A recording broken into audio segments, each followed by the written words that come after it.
Muy buenos días, queridos y apreciados hermanos. Muy bendecido sábado sea para cada uno de ustedes. Esperamos en el Señor que cada uno de ustedes se encuentre bien.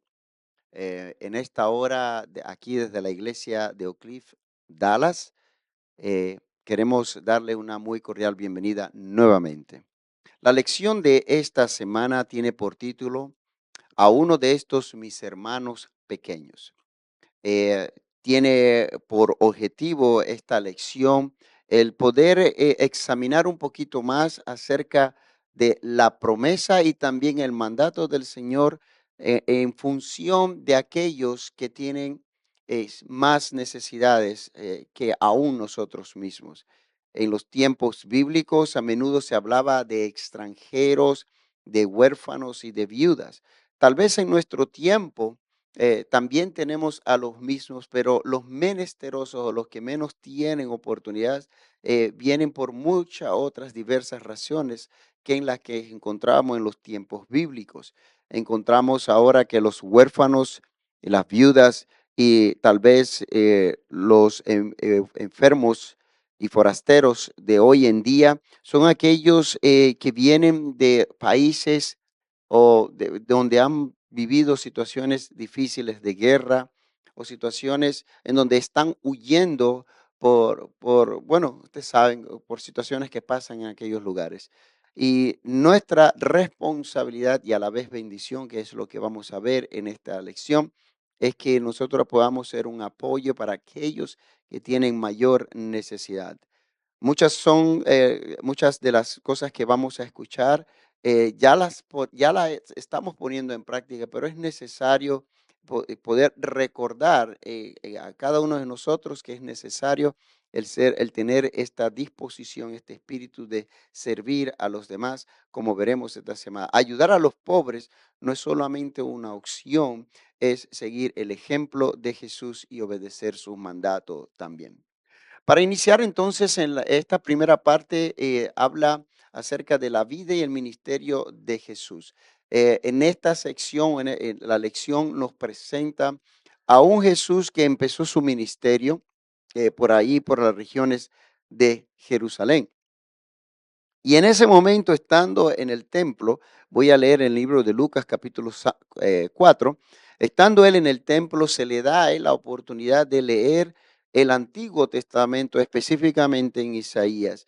Y él menciona o lee las siguientes palabras de Isaías: el Espíritu del Señor está sobre mí, por cuanto me ha ungido para dar buenas nuevas a los pobres. Me ha enviado a sanar a los quebrantados de corazón y pregonar libertad a los cautivos y vista a los ciegos y a poner libertad a los oprimidos y a predicar el año agradable del Señor.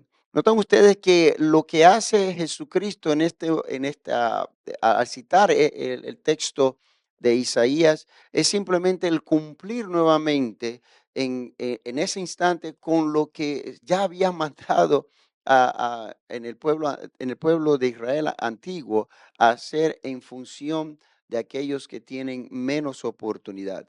Nosotros como hombres y mujeres que creemos en Cristo Jesús, estamos y somos llamados para poder también ministrar a otros que tienen necesidades en este mundo. Y no solamente para ofrecer bendición a aquellos que lo necesitan, sino que a través de esa acción somos nosotros también bendecidos. Sin embargo, el amor de Jesús por los pobres fue una de las mayores evidencias del concepto mesiánico de aquel entonces. Hoy nosotros también tenemos la oportunidad de poder presentar y ayudar a los huérfanos y a las viudas de nuestros tiempos que pasan tribulaciones y a los forasteros, que son las personas que están a nuestro alrededor. Un ejemplo de esto también nos los provee el Señor a través del Antiguo Testamento en el libro de Deuteronomios, capítulo 15, el versículo 16, el versículo 11. Voy a buscarlo aquí para que lo podamos tomar en cuenta.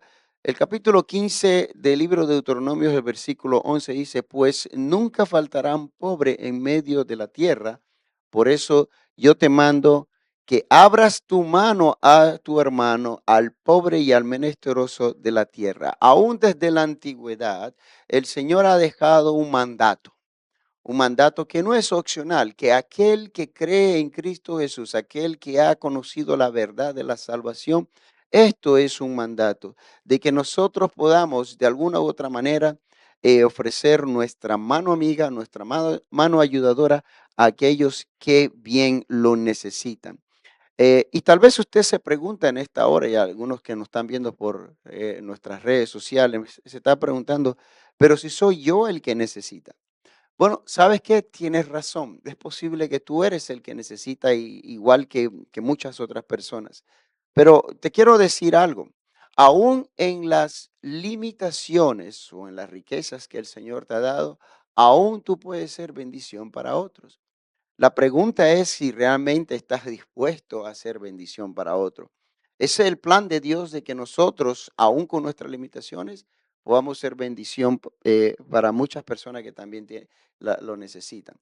Y hay muchos ejemplos bíblicos que nos pueden demostrar este tipo de acción, que a pesar de tus propias limitaciones, a pesar de eso, también puedes bendecir a otros. Así que no pongas simplemente límites al decir, oh, bueno, es que yo soy el que necesita o estoy con necesidades en este momento, sino que también, aún en medio de esa necesidad, tú puedes decir también, ¿cómo puedo bendecir a otro que de pronto cuando levantas los ojos y cuando miras a tu alrededor, te darás cuenta de que aún en tus limitaciones estás siendo más bendecido que muchas otras personas? Continuamos con el Antiguo Testamento. El Señor también les dejó en Éxodo 23, 10 al 11, le dejó esta enseñanza también y de bendición porque Jesús, Dios pensando también en el menesteroso. Éxodo 23, 10 al 11 dice, 6 años sembrarás tu tierra y allegarás tu cosecha, pero el séptimo año la dejarás libre para que coman los pobres de tu pueblo, y que de él puedan comer las bestias de los campos. Así se hará también con tus viñas y tus olivares. Noten ustedes, hermanos, que nos escuchan, que el Señor aún inclusive toma tiempo en el Antiguo Testamento para dar instrucción de que aún en la misma tierra, los que cultivaban, que dejaran descansar el séptimo año para que también los pobres pudieran vivir de ellos. Es importante resaltar eso, porque Dios está demostrando a través de esta acción que Él está interesado en cada una de las personas en todo tiempo, en todo momento. Por eso decía el texto de Deuteronomio que a los pobres siempre vamos a tenerlos, porque el Señor está pensando también ahí y busca maneras de también bendecirlos. Si eres tú o estás en esta condición, no te preocupes que el Señor tiene una provisión especial para ti también. Salmo 82, 3 y 4 dice, defiendan al débil y al huérfano, hagan justicia al afligido y al menesteroso, libren al afligido y al necesitado, líbrenlo de la mano de los impíos. Note, este texto lo quiero ligar con el que leímos en Marcos, hace un momento en Marcos 4, porque ahora no solamente está hablando de la acción física, de ayudar a las personas que tienen una necesidad, sino también de las personas que tienen una afección emocional o psicológica, porque eso es lo que también hablaba el texto de Lucas. Y es que, porque Jesús dice ahí, vamos también a liberar al afligido.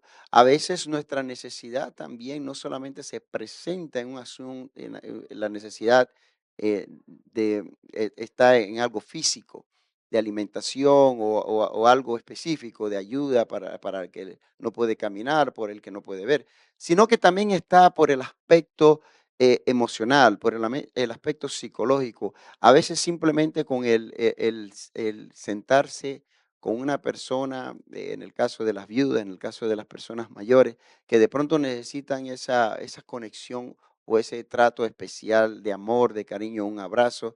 A veces eso también se puede hacer. Y a veces no nos damos cuenta hasta que levantamos nuestros rostros, nuestros ojos, nuestros oídos, a prestar atención de que hay también necesidad en esas áreas. Y el Señor nos llamó para eso también, atender a estas necesidades, porque muchas veces la pasamos por alto. Uno de los ejemplos bíblicos que tenemos es el de Job también, el capítulo 29. Vamos a buscar el libro de Job, capítulo 29, versículos 12 y 16. Y es que Job no solamente es llamado varón perfecto, temeroso de Dios, como lo encontramos en Job capítulo 1. Estos versículos que estamos leyendo nos muestran el Job antes de la tragedia que él vivió, lo que él hacía, todas las vivencias o la manera como él vivía como persona. Y veamos lo que dice Job 29:12, dice, porque yo libraba, hablando él de sí mismo y en esta conversación con Dios, porque yo libraba al pobre que clamaba y al huérfano que carecía de ayudador. La bendición del que estaba a punto de perderse venía sobre mí, y al corazón de la viuda yo procuraba alegría. Note usted el cuidado que él tenía para también que las viudas, las madres ya de cierta edad, ¿verdad? Dice, iba yo vestido de justicia, cubierto con ella, eh, como manto y diadema era mi rectitud. Yo era ojos para los ciegos, pies para los cojos y padre para los necesitados. De la causa, de la causa que no entendía, me informaba con diligencia. Aún de las causas, vuelvo a repetir, de las causas que no entendía, me informaba con diligencia. Noten ustedes que Job no solamente se dedicó a poder ayudar al menesteroso, al huérfano, a la viuda, a darle un trato especial, de pronto a aquellos que necesitaban un abrazo, quiero ponerlo de esa manera, aquellos que necesitaban simplemente ser escuchados, simplemente prestarles atención emocionalmente, sino que también él prestaba atención a aquellas cosas. Cuando dice que aquellas cosas que no entendía, me informaba y de una vez era diligente. No, él no estaba sentado a esperar que la situación se diera para venir a él y entonces él actuar. Él era proactivo. Él observaba y miraba qué más podía él hacer en favor de otros o en favor de alguien que tuviese esa necesidad. Y esa es la invitación que también nosotros tenemos y yo que le hago en esta hora, queridos amigos y amigas, que le hacemos, de que nosotros levantemos nuestro rostro, nuestros ojos, nuestros oídos y podamos mirar hacia adelante, hacia el lado, hacia arriba, hacia abajo, todos los lados y observar en qué podemos ayudar. Y no limite su capacidad diciendo, bueno, pero es que yo también tengo necesidad. Bueno, yo quiero decirle que el que da al pobre no tendrá pobreza, dice Proverbios 28:27. Quiero decirte nuevamente, a aquellos que piensan de esa manera, el que da al pobre, dice Proverbios 28:27, no tendrá pobreza. El rey que juzga con verdad a los pobres afirma su trono para siempre, dice Proverbios 29:14. Note, otra promesa a los que dan. Vuelvo a repetir, al que da, dice, no tendrá pobreza. Y el que da pobre también afirma también el trono en el que está de bendición. Dichoso el que eh, se preocupa por el pobre, el Señor lo librará del día malo. Imagínense, esta es otra promesa. A aquellos que se preocupan por los pobres, si levantas tu rostro y comienzas a ver y a buscar cómo están los demás, tu prójimo que está al lado tuyo, dice, el Señor te librará del día malo. Entonces, con estos versículos, lo que quiero que veas también es que no solamente es la obligación, porque yo lo llamo obligación, de poder bendecir a otros, de servir a los demás, sino que también en esa acción, sin querer pero queriendo, el Señor dice, da promesa, te está bendiciendo, te va a liberar del mal. Dice, no habrá pobreza en tu casa y será afirmado entonces tu casa también. Entonces, con ese tipo de bendición al actuar, entonces uno dice, bueno, vamos con eso. Ahora, no lo hagas. No lo hagas con la intención de recibir a lo cambio, sino que el Señor te está diciendo que dentro de esa acción de esa acción generosa que viene del corazón sin buscar retribución alguna, el Señor dice, yo te voy a bendecir. Porque no debemos hacerlo tampoco con intención de poder ganar el cielo o algo parecido. Y esto es muy importante mencionarlo porque hay algunas, tal vez teorías, algunos grupos que han tratado de, vamos a llamarlo así, de distraernos de este tipo de misión, de poder ayudar a otros. Hay uno específico que habla la lección que se llaman los darwinistas sociales. Estos son de los que creen que el servir a los demás, el ser bendición para otros, el ayudar al huérfano, el ayudar a las viudas, el ayudar al forastero, el ayudar a aquello que lo necesita, es perjudicial para la sociedad. Eso es lo que dicen ellos. Es perjudicial a la sociedad y es más, dicen ellos, y lo justifican con esta razón, de que al hacer este tipo de acción, entonces permitimos que más de estas personas, así lo ponen ellos, más de estas personas se multipliquen, porque encuentran que otros están ayudándolos, así que ellos se van a multiplicar y por eso es perjudicial para la sociedad. Dios nos libre de absorber este tipo de teorías o este tipo de inclinaciones o de retóricas, porque no es el plan de Dios. Más bien nos desvía completamente del plan que Dios tiene para contigo y para conmigo de ser una bendición para los demás. Y ojalá no estés tú en este tipo de planes porque no es lo que el Señor quiere para ti ni para mí.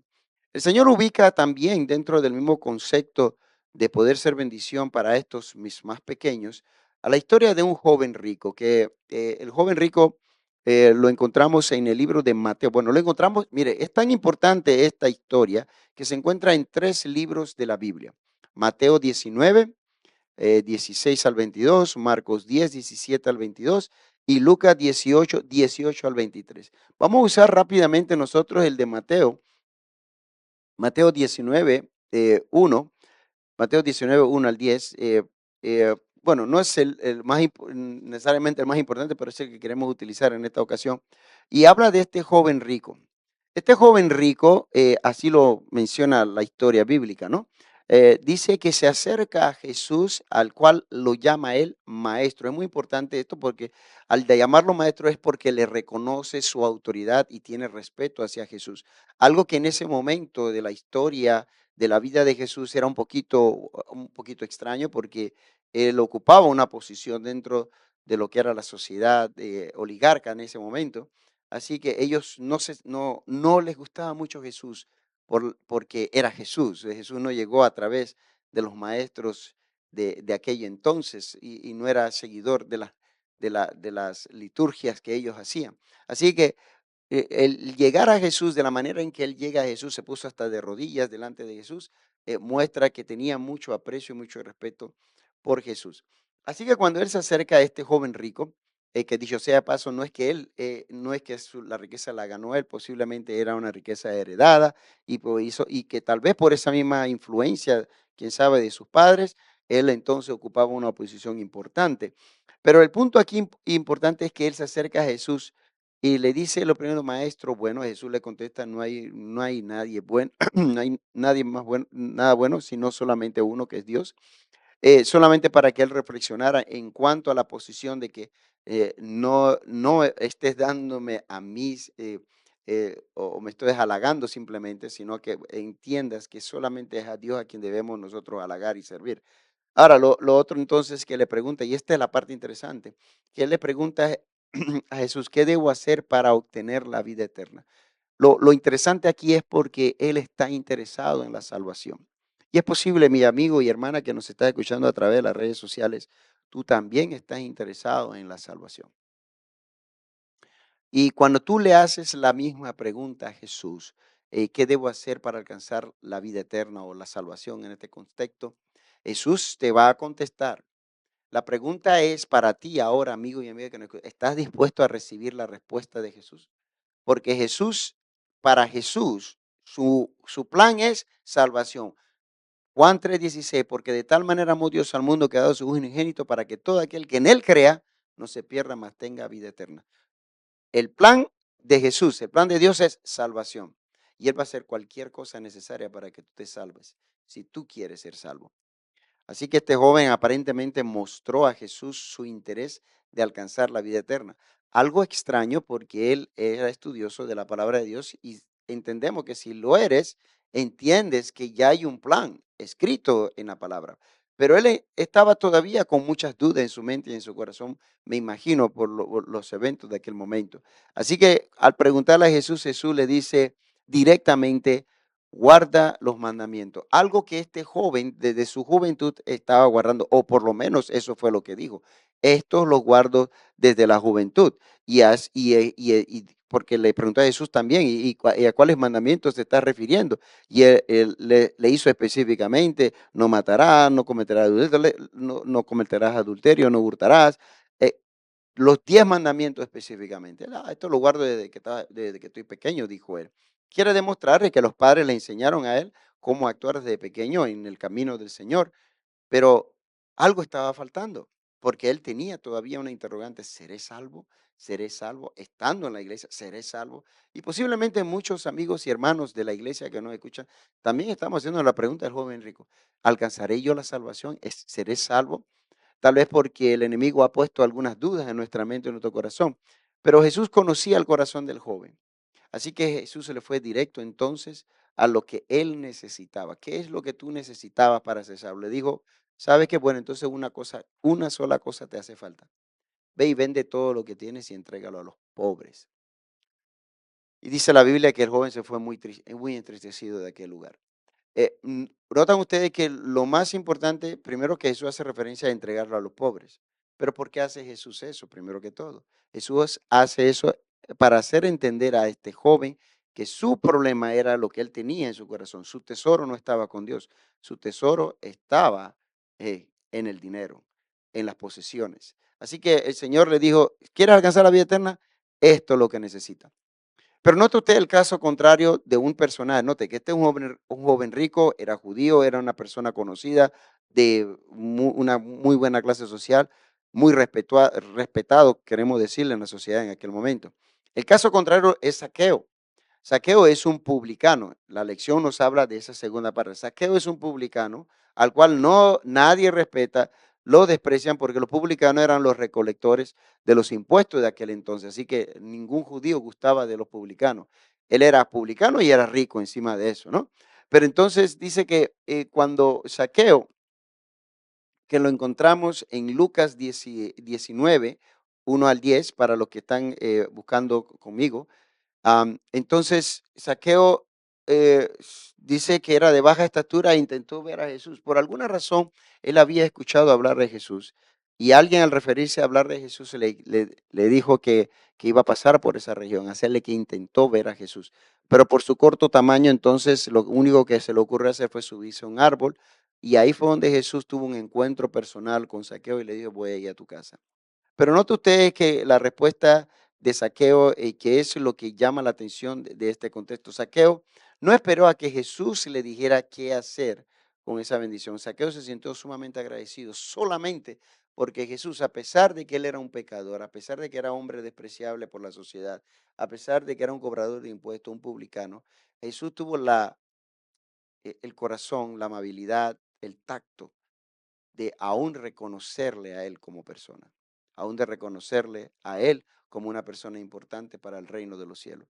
Él percibió eso de Jesús a tal punto que él mismo dijo, Señor, la mitad de mis bienes doy a los pobres y si alguno he defraudado, a este le voy a devolver 4 veces lo que le he defraudado. Noten ustedes que él no esperó que Jesús le dijera qué tenía que hacer, sino que de su propio corazón salió el hecho de decirle al Señor lo que vamos a hacer. Entonces, vemos entonces que en estas dos historias hay similitudes. Ambos conceptos, tanto Saqueo como el joven rico, querían obtener la vida eterna. Algo les estaba llamando para obtener la vida eterna. Que ambos estaban buscando de Jesús, tenían ese deseo de conocer y de aspirar y de conocer a Jesús. Pero su diferencia estaba en la respuesta, en la manera como respondieron ante este encuentro personal con Jesús. Y la pregunta que yo te hago a ti, querido amigo y hermana también, en este encuentro personal que estás teniendo con el Señor, porque lo estamos teniendo en este momento, ¿cómo respondes tú? ¿Cómo vas a responder tú ante el llamado del Señor para que tú puedas ser bendición para con otros? ¿Estás dispuesto a desligarte o separarte de aquellas cosas que te unen a este mundo y entregarte a las cosas que el Señor te está mandando en tu vida personal. Yo espero que sí, yo espero que sí, que podamos nosotros de una u otra manera decirle al Señor Jesús, yo quiero entregarme completamente a este plan de bendición, a este plan de salvación, a este plan de poder servir a otros.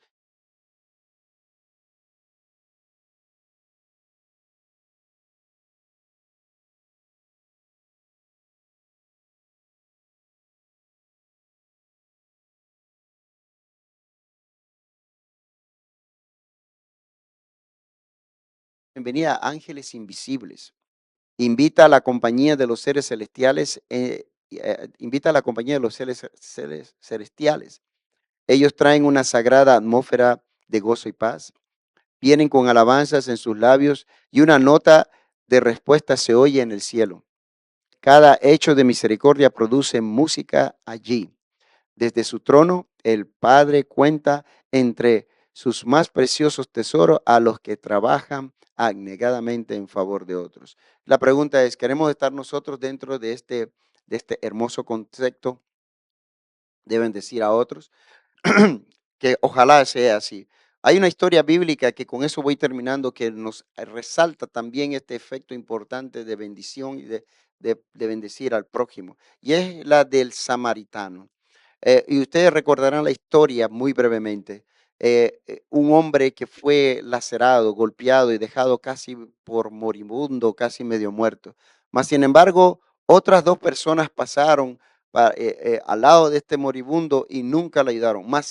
Más aún, todavía un tercero, un samaritano, que en aquel momento los samaritanos y los judíos no se llevaban. Al samaritano, para ponerlo en contexto, póngale en su país o donde usted esté a una persona que vive en un pueblo, hay un lugar de alguna parte del país o de donde usted esté, que es el lugar donde decimos que de ahí viene lo peor, que de ese lugar no puede haber nada bueno. Póngale ahí, no sé, el lugar más malo que usted en su lugar donde está se considera que es el más peligroso. Pues imagínese, un samaritano para los judíos era eso. O decir, es un samaritano, no, eso es lo más malo que hay, eso no gusta, no es bueno. Pero sin embargo, la historia bíblica dice que a ese hombre judío, del pueblo contrario, del pueblo adversario, él lo ve medio moribundo y es el único que sí se acerca a ayudarlo y no solamente a ayudarlo, sino que lo lleva a un mesón, paga por adelantado para que lo atiendan, para que lo cuiden y todavía dice, si él se va y necesitan pagar extra, yo lo pago. Es decir, el samaritano no le importó que el moribundo, que aunque fuese de otro pueblo, no le importó. A él lo que le importó era poder ayudar a la persona necesitada en ese instante. Tal vez nosotros, querido amigo y amiga que nos escuchas a través de las redes sociales, estamos también en esa encrucijada a veces de querer ayudar y a veces tenemos muchas limitaciones o muchos bloqueos. Alguna limitación es porque decimos somos pobres, cuando acabamos de leer en Proverbios que el Señor nos va a bendecir en lo que nosotros tengamos, en nuestras bendiciones, podamos bendecir a otros. Pero también a veces ponemos limitaciones raciales, a veces ponemos limitaciones de lenguaje, a veces podemos limitaciones, no sé qué, de países, de religión. Nada de esto debe impedirnos de poder ayudar y bendecir a otros. Ojalá que nosotros podamos entender que nuestra labor principal en este momento, en esta tierra, es de poder ser bendición para otros. Yo siempre he dicho y siempre lo seguiré diciendo y lo comparto con ustedes. Yo creo y fielmente que Dios nos bendice, porque entre más nos bendice, es porque Él quiere que nosotros seamos mayor bendición para otros. Así que toma tiempo, querido hermano y hermana, para hacer bendición para otros. Toma de las riquezas que el Señor te ha dado para que otros puedan ser bendecidos a través de ti también. Con esto, querido hermano, entonces quiero invitarles a que ahí donde estás, oremos al Señor. Señor y Padre, gracias una vez más por esta hermosa lección que nos has dado. Te pedimos, Padre Celestial, que hoy podamos nosotros entender que tú nos llamaste a hacer bendición para otros. Hay quienes tienen necesidades grandes en esta hora. Pedimos, Señor, que si está en nuestras manos, si tú los pones delante de nosotros, si esa es tu voluntad, que nosotros podamos bendecir y ayudar a otros, que así sea, que en nuestro corazón pueda existir ese deseo, ese ánimo, esa motivación de poder bendecir a otros. Por favor, Padre Celestial, que así pueda y que se pueda cumplir en nuestra vida. Gracias por lo que hoy están en las redes escuchándonos, que tú les guardes y les bendigas y que en este día sábado, puedan gozar de múltiples bendiciones. Gracias por tu amor en nombre de Cristo Jesús. Amén y amén. Dios les bendiga. Saludos y bendiciones.